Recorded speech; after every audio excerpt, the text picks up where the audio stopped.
ভালোবাসার মানুষ আপনাকে ব্লক করে দিছে, আপনার স্বামী আপনাকে ব্লক করে দিছে, বা আপনার স্ত্রী আপনাকে ব্লক করে দিছে, হোক পারিবারিক কারণে বা পরকীয়ার কারণে বা আপনাকে ভুলে যাওয়ার কারণে, তো আপনার ধোঁকার শিকার হইতেছেন। সেক্ষেত্রে আজকে আমি শেখাবো এই দুইটি এলাচ দিয়ে, সবুজ এলাচ দিয়ে কিভাবে দূর থেকে এবং কাছের থেকে মনের মানুষকে, ভালোবাসার মানুষকে, স্বামীকে বশ করা যায়। আজকে শেখাবো এই দুইটি এলাচের মাধ্যমে একটা সহজ বশীকরণ টোটকা।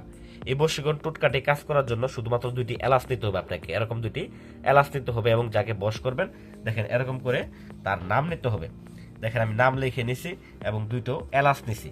তো যাদের স্বামী বিদেশে থাকে, আপনার স্বামী পরকীয়ায় লিপ্ত হয়ে গেছে, আপনাকে ভালো লাগে না, আপনাকে ব্লক করে রাখে, কথায় কথায় ব্লক করে, এবং দেখা গেছে আপনার ভালোবাসার মানুষ আপনাকে আগে খুব ভালোবাসতো কিন্তু এখন আপনাকে কেয়ার করতেছে না, অন্য নারীর পাল্লায় পড়ছে বা অন্য পুরুষের পাল্লায় পড়ছে, আপনার স্বামী আপনাকে ঘরে বাচ্চা রেখে আপনাকে খাওয়া খরচ না দিয়ে অন্য নারীর পিছনে টাকা পয়সা খরচ করতেছে, সংসার অশান্তি হইতেছে।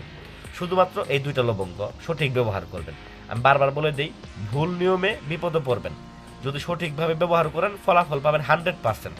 হ্যাঁ, কিন্তু একটা বিষয় বলে বিশ্বাস নিয়ে কাজটা করবেন, শতভাগ ফলাফল পাবেন।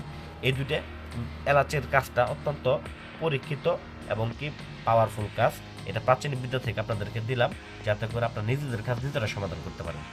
তো এখন আমি নিয়মে চলে যেতেছি। তো কাজ কি করতে হবে? প্রথমত আপনাকে যে কোনো শনিবার অথবা মঙ্গলবার দিন এই কাজটা করতে হবে, এবং শনিবার এবং মঙ্গলবার দিন আপনার গায়ের ঘাম অথবা আপনার যদি বীর্যজনিত, আপনার যদি মেয়ে হয়ে থাকেন আপনার মাসিকের রক্ত অথবা বীর্য, আর ছেলে হলে তার বীর্য অথবা ঘাম, গায়ের ঘাম বা মুখের লালা মিশ্রিত করে এই এলাচ দুইটাকে ভালো করে পিষে নেবেন। ভালো করে পিষে নিয়ে মশলার মতো বানায় নেবেন এই দুইটাকেই। তবে কাজটা করার সময় অবশ্যই তার কথা স্মরণ রাখতে হবে, তার কথা মনে মনে স্মরণ রেখে কাজটা করতে হবে, এবং তাকে কি উদ্দেশ্যে, বশীকরণ উদ্দেশ্যে, তাই সে যাতে আপনার কথা শুনে এই উদ্দেশ্যটা মাথায় নিয়ে তারপর আপনাকে কাজটা করতে হবে। তারপর আপনাকে একটা মন্ত্র পড়তে হবে, ওম নম অমুকং বসমনাই কুরুকুরু সোহা, ওম নম অমুকং বসমনাই কুরুকুরু সোহা, এরকম ভাবে মন্ত্রটা 3 বার পড়বেন এবং এই মশলাটার মধ্যে ফু দিবেন। দেওয়ার পরে এটাকে যে কোনো খাবার জাতীয়, মনে করেন আপনার স্বামী বিদেশে থাকে, তার কাছে খাবার পাঠাবেন, সেই খাবারের মধ্যে এটা মিশ্রিত করে দেবেন। মিষ্টি বলেন বা মশলা জাতীয় যে কোনো খাবার বলেন, শরবত বলেন, যে কোনো কিছুর সাথে আপনি মিশ্রিত করে খাওয়াই দিবেন। এটা দেখবেন 24 ঘন্টার ভিতরে কাজ করবে। আর যদি আপনি এটা খাওয়াইতে না পারেন, সেক্ষেত্রে কি করবেন, আপনি কিন্তু ওম নম অমুক অঙ্গের জায়গায় কিন্তু ওই ব্যক্তির নামটা কিন্তু আপনি অবশ্যই বলবেন। অমুক অঙ্গের জায়গায় যাকে বশ করবেন তার নামটা অবশ্যই বলে নেবেন।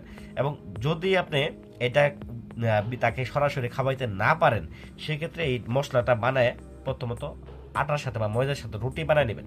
সেই রুটিটাকে আপনি একটা কুকুরকে খাওয়াই দেবেন, পাগলা কুত্তাকে বা সাধারণ কুত্তা থাকলে কুত্তাকে খাওয়াই দেবেন। দেখবেন ওই কুত্তা যখন ঘেউ ঘেউ শব্দ করবে, ঠিক আছে, তার মনে তৎক্ষণাৎভাবে তার মনে ভালোবাসা বৃদ্ধি পাইতে থাকবে। এটা অত্যন্ত পরীক্ষিত এবং পাওয়ারফুল বিদ্যা। এটা কয়েকভাবেই ব্যবহার করা হয়েছে এবং কি পরীক্ষা করা হয়েছে। এই বিদ্যাগুলা পরীক্ষা করার পরে আমি আপনাদেরকে দিলাম। তো আপনার বশীকরণ কাজ যদি না হয়ে থাকে, অনেক জায়গায় ঘুরছেন, কাজ করতে পারেন নাই, বা টোটকা দিয়ে কাজ করার পরেও তাদের কাজ হয় নাই, মনে রাখবেন আপনার শরীরের মধ্যে কোনো বন্ধনী দেওয়া আছে বা আপনার ভিতরে কোনো চালান দেওয়া আছে বা কুফরি করা আছে বড় ধরনের।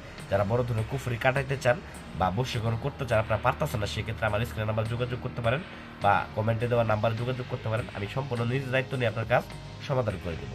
আরও বিস্তারিত জানতে কি সম্পর্কে ভিডিও চান অবশ্যই কমেন্ট করে জানাবেন। বিস্তারিত জানতে অবশ্যই আমাদের চ্যানেলে চোখ রাখেন। ধন্যবাদ সবাইকে। আসসালামু আলাইকুম ওয়া রাহমাতুল্লাহি ওয়া বারাকাতুহু।